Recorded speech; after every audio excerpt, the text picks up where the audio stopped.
Hi, everybody. Welcome back. Thank you so much for being here.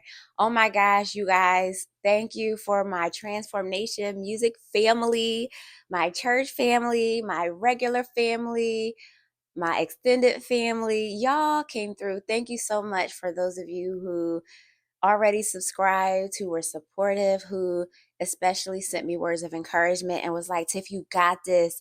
Y'all, thank you so much. I had so many people that like inboxed me or sent me a message on Facebook that were just like, Tiff, greater is he that's in you. Push forward. You got this. Do what God led you to do. And I mean, thank y'all. I so appreciate it. My husband says the only way to get over fear is to break through it. So I'm so grateful for all of you who stepped up and came through for me, and I appreciate it. And it is not going to be forgotten. Thank you. So that being said, today I'm just going to kind of like share how I became a therapist.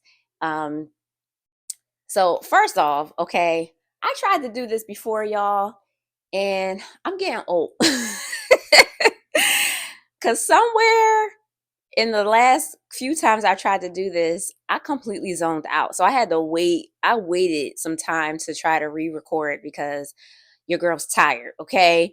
And I don't want to burn myself out already. It's too early in the process for that. So I had to come back after I was kind of refreshed because yeah, I'm just leave it at that. Okay. I was zoned out. So we're going to try this again. So I wanted to just introduce like how I became a therapist. And I think this will help someone.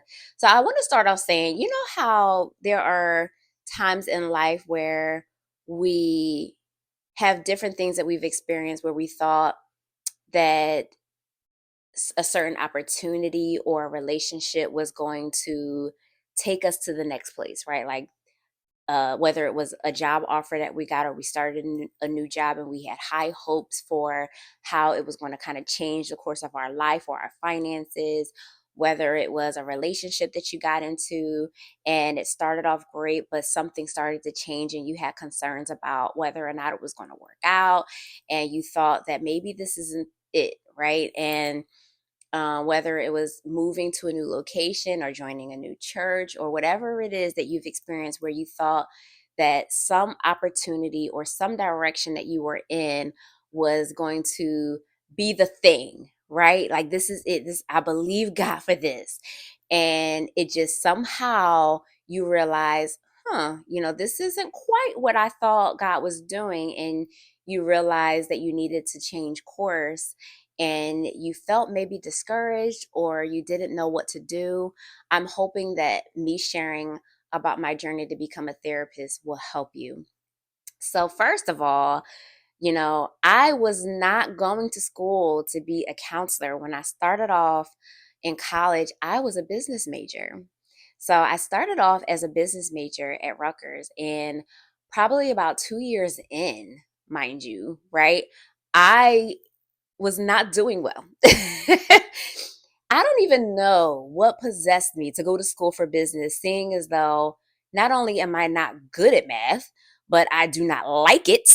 I think after uh decimals and division and fractions, I was done with math. After like third or fourth grade, me and math we didn't get along. Math was disrespectful. I did not like math. And I don't know why when I struggled so much in high school with math, I wanted to be a business major. I think I underestimated how much I despised I despise it. And then here I am 2 years into a business degree, and I was not happy. I was not thriving. And I was sitting in my accounting class, and the professor says, okay, guys, this is exam 3. And so my suggestion is if you didn't pass this class, that you consider withdrawing from the class. And then he has the audacity to go to the front of the classroom, and he doesn't write the names, but he writes the averages of who got he of like who how many students in the class scored within a certain range. So he says, so here's how many people got it within this range, and I'm not even going to tell y'all. Don't even ask me, okay, what my score was. but it was bad enough for me to hotel to the student advisor's office and withdraw from that class right when it was over. Okay. I think I even missed my class after that. That's how upset and discouraged I was by what I got on that exam. Okay. So you remember on Friday when Debo stole homeboy's chain and he went running with his tail between his legs, talking about my mama gave me that chain. Like that's how I felt inside when I was going to the student advisor. I was so upset. Okay, I know I'm being super dramatic, y'all, but I was upset. And also feeling very out of control, right? I was like, I don't know what to do. I don't know what to do. And so I go to my student advisor. True story, y'all. And I really liked him. He was a good listener and he was always super helpful. And when I go to him, I was like, I don't know what to do. And he was like, okay, Tim, hold on, calm down. We'll figure it out. We'll figure it out. And so he pulls out my transcript and I see him looking at the computer and he's like, huh. And he said, he leans in his chair and he's like, Tiffany, let me ask you a question. And I was like, okay. And he says, you know, you could have taken any electives. You could have taken photography. You could have taken music theory. You could have done all of these different electives. Can I ask you what your draw is to psychology classes? Because I see under electives, you taking quite a few psychology classes. And I say, oh, I don't know. I was very interested in them. And that's the only thing that I saw that I wanted to take. And he said, yeah, but why? Why psychology in particular? And I say, well, I'm always interested in how the mind works and people's behavior.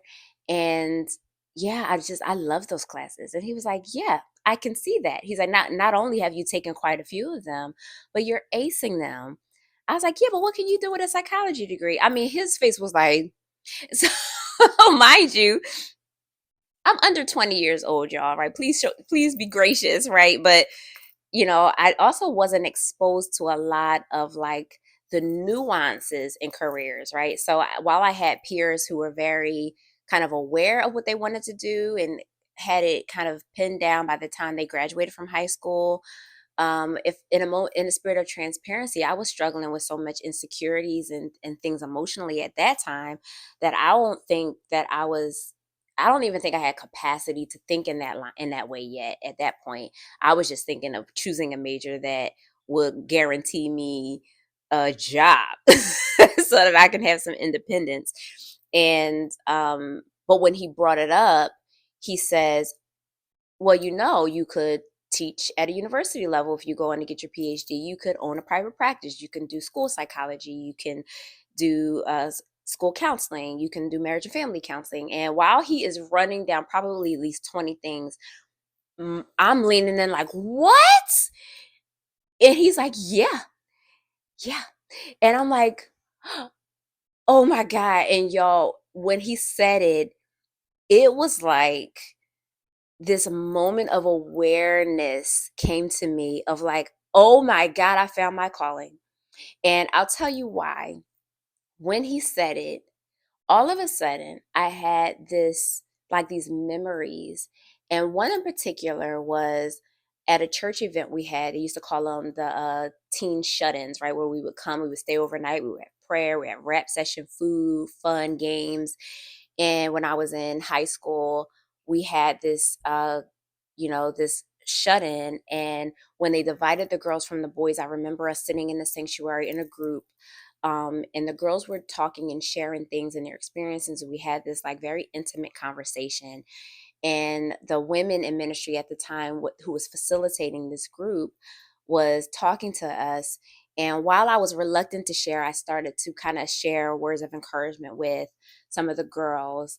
And after we got done this rap session, the some of the women pulled me aside from the other girls and they said, Tiffany, oh my gosh, while you were sharing, the girls were like intently listening to you. And they were looking at each other and looking at me like, I don't know if you realize how anointed you are, and that you have so much wisdom and discernment, and God is going to use that. And when they said it, to be honest with you, I heard it, but it was really hard to receive it at the time because I had so many insecurities. I was not feeling very good about myself at the time. And however, it wasn't the first time that anyone had said that to me. It was something that I had probably heard as early as elementary school, where even the adults, I would sit around a table full of adults, and the Lord had given me this ability to see. It was like individuals would share stories with me, or I would hear them talking, and I could see what they I could see past what they were saying and see outcomes like, oh, they should do this, oh, they could do this, oh, they could do that. And I could also interpret emotions that they were trying to hide. And it was something that I never realized was given to me, like a gift that God had given me. And so the taking of the psychology classes, I believe, was like God directing my steps even before I knew what God was doing. And when the advisor pointed it out and said, Tiffany, I think we may have found your profession. And I was like, oh my gosh. So when he said it, I shared with him, I was like, I can't even tell you the countless times it has been said to me that I carry this ability even before I had training. Um, and this is like the gift of empathy and also the ability to see. In church context we call it discernment, right? The ability to discern. And I felt kind of like God's leading at that point to make the change. And so he pulls out this paper and he starts checking. Oh, he's like, and guess what? You're going to graduate on time because you've already taken pretty much every core psychology class you need to take for your major. And I was like, oh my gosh. And I was so encouraged by that. So I did go on to get my master's degree from there. And before I got my master's degree, I was, taking, doing my hours in a community mental health organization and working toward licensure, which I'm going to share with you guys about that process at a later time. But I want to encourage someone with this. So Psalms 32 and 8. Psalms 32 and 8 says, I will instruct you and teach you in the way which you should go. I will advise you with my eye upon you. And it's one of my favorite scriptures right now to help us remember that sometimes God is leading us and telling us what to do and where to go. And while he's doing it, he's watching us, right? So what we think is a coincidence, what we think is just happenstance, what we think is, us just going and going and going. But remember that God's eye is on you and that he's directing you and he's going to instruct you and guide you in the way that you're supposed to go. So if you've ever been disappointed or discouraged by the direction that you think your life is going in, and sometimes things don't work out for us the way that we anticipate, or we see God moving in a way that we weren't expecting, is go through the door, right? Like I think the last time we were talking about when Peter saw Jesus walking on the water and the Lord instructed him to come, right? Come where I'm at. And there were other disciples that were there, but it was Peter who took the risk and said, if you tell me to go, I'm going to go. And I can imagine what would have happened if um, I got discouraged to the point where when my advisor was saying, I think we found it, I was like, no, but how am I going to make money doing this? Or maybe I should just keep doing what I'm doing. I don't want to waste the classes that I've already taken and I've already done. I mean, we do that so much, right? Like, well, I don't want to I want to break up with them. We've been in this relationship for 5 years, so you want me to start over? Yup, that's exactly what I want you to do. I don't want to feel like I wasted time or say that I failed. Sometimes we have to go through the door, and sometimes going through the door means starting over. Sometimes it means, in business they call it killing your darlings, right? Something that you're married to, some idea, some expectation, some thought process that you were married to, some way of doing things that's not working. And my thing is, think about, like, how is it working for you to keep going on this path that you see is failing, that's not working out? Sometimes we have to just stop, right? So in therapy, one of the tools that we use in cognitive behavioral therapy is thought stopping, right? So if you have a way that's not working, is not useful, is sometimes it needs a lot of reframing, right?